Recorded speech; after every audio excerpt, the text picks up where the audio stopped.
Morning, class! Morning, sir! Siguro ngayon, alam din ako ang gagawin natin, di ba? Hindi po. But for that, base sa pinag-usapan natin before, tama ba kung mali na magkaroon o turuan ang mga bata sa paggamit ng armas?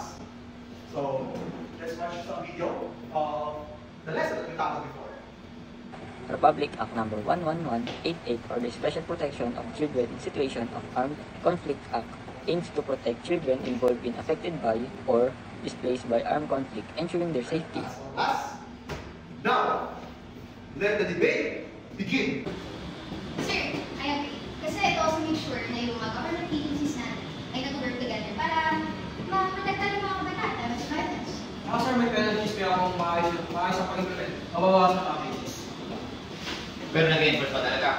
Eh, paano kung walang tracker monitoring? Eh, di mag-give-upin lang yan.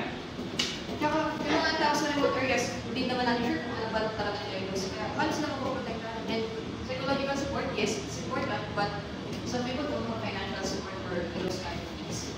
Kaya nga kailangan natin ng public awareness eh. Kasi kapag may accountability, mas magiging effective yung batas. Pero tama po si Tori, sir, paano nga po yung mga nasa window? Wala po silang access. Accountability sounds good, pero kung walang konkretong action, baka magkulang pa rin ang batas. I'm impressed! Parang napagandaan yung talagang hindi na to. Pero seryoso, ang dami pa rin na walang alam or idea ba sa batas na to. I think we should do something. Any idea? Sir, Ikaw, Iya. Sir, pwede po tayo mag-start ng mga awareness campaign. Sa panahon ngayon, papapunang komunidad. Okay.